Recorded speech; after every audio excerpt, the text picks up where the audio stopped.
Ayan. Wait lang guys.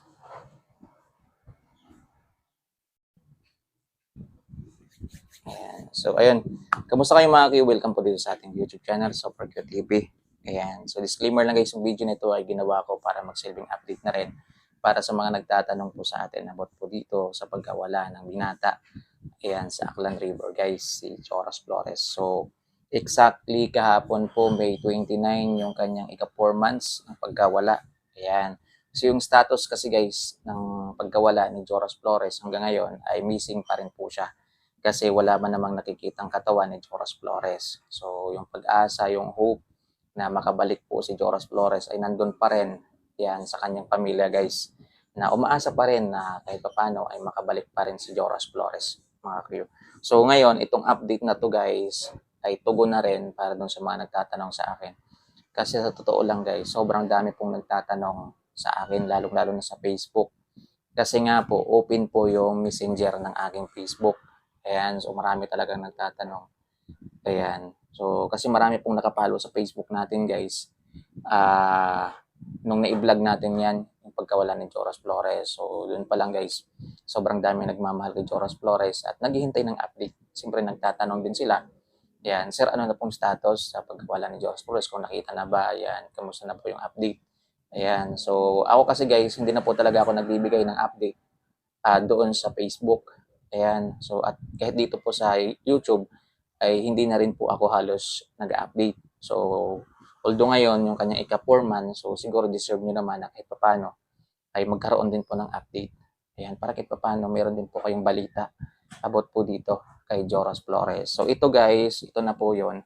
So, bago tayo nag-vlog, bago tayo nag-video, ay pinuntahan ko muna yung mga source na pwede nating tingnan about dito po sa pagkawala ni Joras Flores. So, number one na tiningnan natin guys, siyempre yung Facebook ng kanyang pamilya, ng kanyang nanay, Facebook mismo ni Joros na yung nanay niya rin yung umahawak. Ayan. At pangalawa, yung Banga PNP Police Station na sila talaga yung nagre-report dito guys. Ayan. At siyempre yung mga radio station din po. Ayan, yung mga radio station na nagbabalita rin po dito guys sa pagkawala ng binata. So, yun guys, tinignan natin lahat yan. At wala po tayong masagap na balita. Yan. At kahit ako guys, na taga-Aklan, siyempre naghihintay din po tayo ng update dito. Yan, sabi ko nga sa inyo dati, nung nag-update po sa inyo, kung meron na po talagang development, kung nakita na talaga si Joros ay ako mismo yung mag-update sa inyo guys. Yan, isa rin po ako sa mag-update po sa inyo. Dahil sa wala ho talaga. So, yun guys, yun muna yung ikanulungkot ko talagang sa inyo, iparating sa inyo na hanggang ngayon po, sa kanyang ika 4 months in 1 day, kasi ngayon May 30 na, ay missing pa rin po siya. Yan, missing pa rin po siya. So actually nga guys, kahapon ay meron tayong nakitang post ng kanyang isa sa kamag-anak ni Joras Flores. So ito po. Wait lang guys Ayan. So ito po yun. Ang sabi po niya dito, ayan, si Mama Janet, ayan, Alakea, ayan, Junior.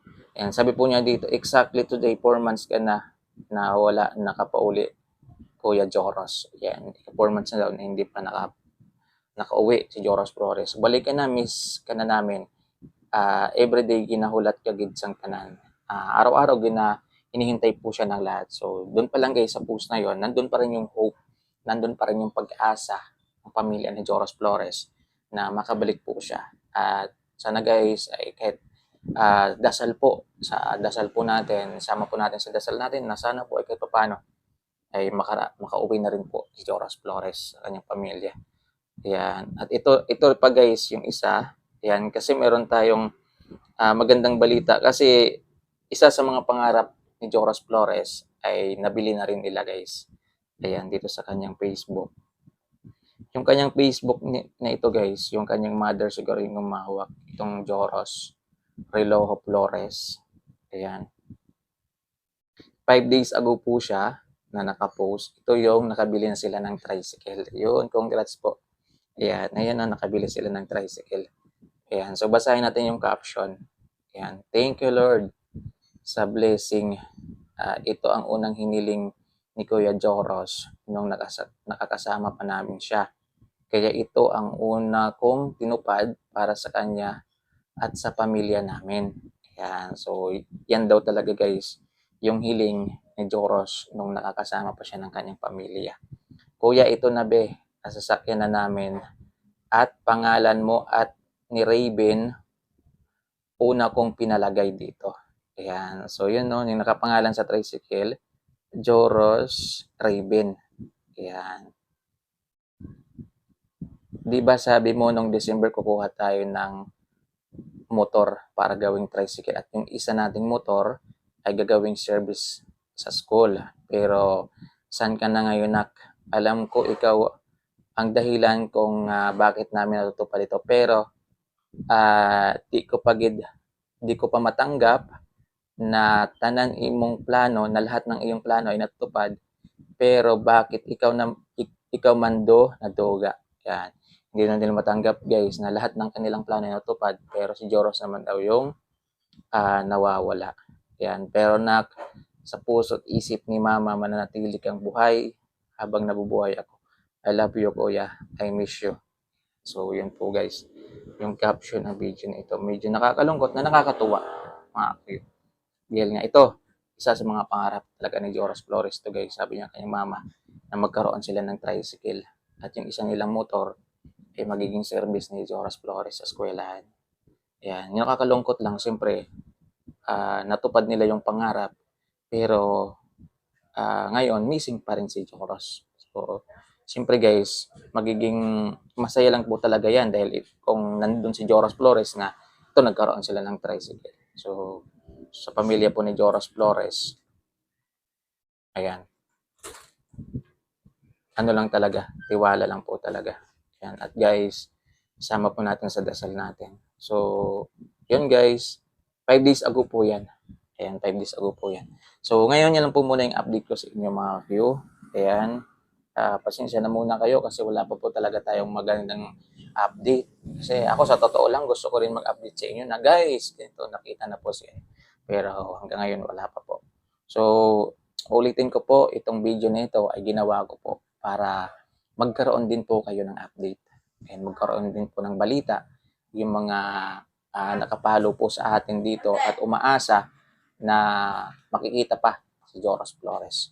So, yun lang guys. Maraming salamat po. At gusto ko lang sanang hilingin sa inyo, sa mga nakasubscribe po dito sa aking YouTube channel. At saka hindi po natin subscriber na pinapanood tayo ngayon.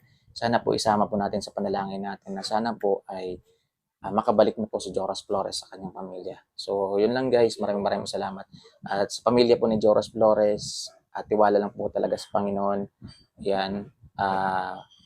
Huwag lang po kayo mawala ng pag-asa. Yan. Isang araw makakauwi po si Joros Flores. God bless po sa ating lahat. Ingat po kayo palagi mga kapatid.